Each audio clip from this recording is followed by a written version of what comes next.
North America's existential debate about the virtues and dangers of oil and gas pipelines faces a critical test today in Wisconsin.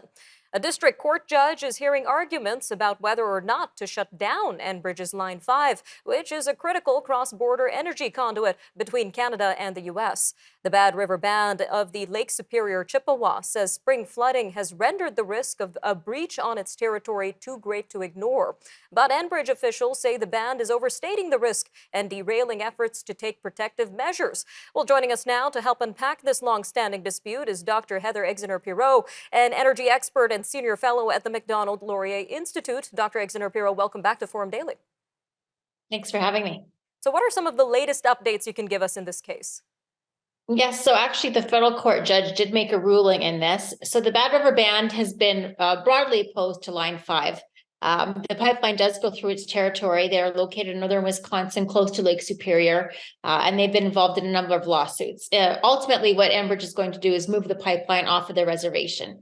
But today, there was another issue, is that the Bad River Band says that the pipeline is near the Bad River, and then it's eroding quickly. The judge said that the band was not acting in good faith, actually, that Enbridge had made efforts to reinforce the shoreline, prevent it from rupturing, prevent anything, but it seemed more like the band was just trying to, again, shut down Line 5 and kind of be a thorn in the side of Enbridge. And what do we know so far about this final ruling that was announced today? Again, so the river is eroding, and it is a real concern. And it has eroded, I think, 10 or 12 feet is what had been put in the briefings, and it is getting close to the river. However, the judge felt that if the Bad River Band really took the risk seriously, really thought that there was a risk of catastrophic, rupture, that they would have let Enbridge reinforce the bank. Enbridge has asked to put in sandbags, to put in a new barrier with trees, and to address where the river is starting to erode. And the band has not given them any permission to do so. In the judge's view, that showed that they were not that concerned about the risk and more concerned about shutting down Line 5. All right, and there's a lot of economic concern around the potential closure of this pipeline. So just to understand its impact, Enbridge is said to make an estimated $1.6 to $2 million daily. It's a critical part of Canada's economy, and this case had the backing of the federal government. So how would the potential closure of this pipeline impact economies on both sides of the border, Canada and the U.S.? So relatively speaking, Line 5 is extremely safe.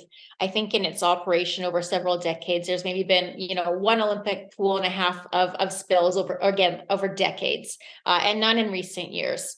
But it's tremendously important to Ontario and to Quebec. It provides over 50% of Ontario's crude, I think over 2/3 of Quebec's crude, which they use also for chemical industries, jet fuel, propane, all sorts of things. A $20 billion US dollar impact in the region. And then on the other side of the border as well, Wisconsin, Michigan, elsewhere. Now, the opposition to Line 5 has arisen kind of in the context, like you say, of general opposition to pipelines. And it was a political winner, especially for a Democrat governor in Michigan, Governor Whitmer. But as we proceed after the Ukraine war, and as we have a bit more energy crisis, the price of oil, gas, propane going up, the political aspect, the political benefits of opposing Line 5 have decreased. On the Canadian side, everyone recognizes the importance of Line 5. Even the NDP supports Line 5. So absolute unity on the Canadian side that this is critical to our country.